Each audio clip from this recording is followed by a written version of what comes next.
श्री स्वामी समर्थ. जय जय स्वामी समर्थ. आजच्या व्हिडिओमध्ये आपण अतिशय सुंदर आणि छोटीशी गोष्ट पाहणार आहोत. त्या गोष्टीचं नाव आहे मोराची पिसं आणि खरी शोभा. चला तर मग गोष्टीला सुरुवात करूया.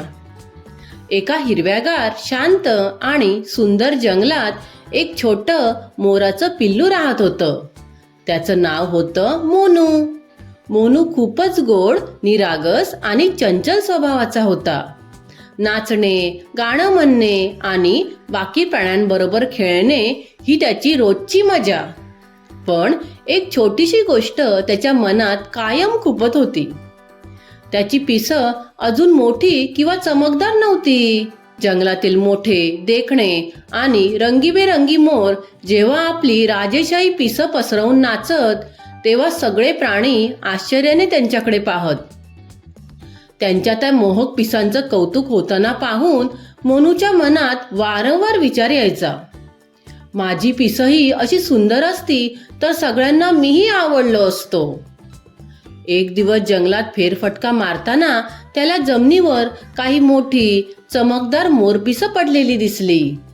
कोणीतरी गळून टाकलेली ती पिसं पाहून मोनूच्या आनंदाला पारावार उरला नाही. हीच वेळ, तो आनंदाने म्हणाला. त्याने ती सर्व पिसे गोळा केली आणि आपल्या छोट्या पाठीवर छोट्या पिसांमध्ये जबरदस्तीने लावून घेतली. आरशासारख्या पाण्यात स्वतःकडे पाहताना तो स्वतःलाच ओळखू शकत नव्हता. मी आता अगदी मोठ्या मोरासारखा दिसतोय, तो आनंदात डुंबला. पण हळूहळू या आनंदात अहंकाराची सावली उतरू लागली.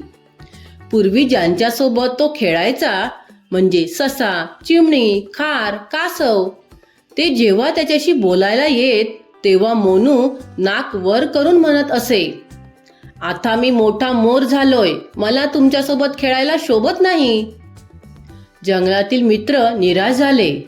त्यांच्या गोड छोट्या मोनूमध्ये आता तो पूर्वीसारखा आनंद, निरागसता किंवा प्रेम उरलं नव्हतं. काही दिवसांनी जंगलात अचानक जोराचा वारा सुटला. झाडं हलू लागली, पाने उडू लागली.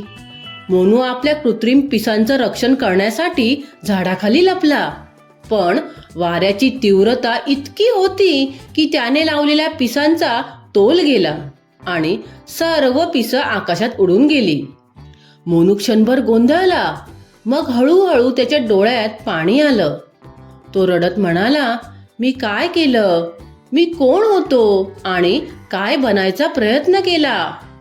तेवढ्यात जंगलातील सर्वात अनुभवी आणि शांत स्वभावाचा मोर राजा त्याच्या जवळ आला. त्याने प्रेमाने विचारलं, मोनू, तू स्वतःला बदलायचा प्रयत्न का केलास? मोनू रडत म्हणाला, माझी पिसं सुंदर नाहीत, म्हणून मला वाटलं कोणी मला आवडणार नाही, कोणी माझ्यावर प्रेम करणार नाही.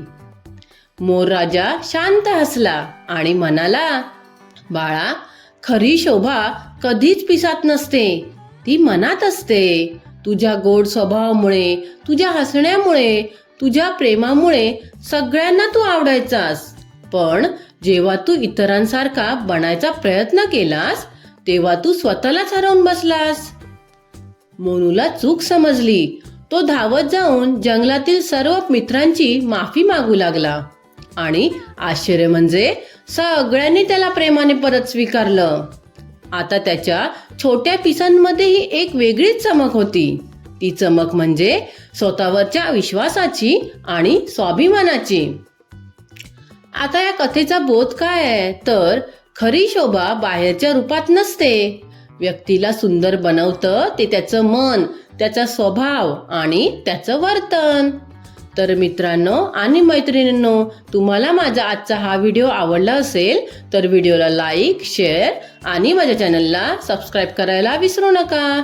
पुन्हा भेटूया अशाच एका नवीन व्हिडिओ सोबत.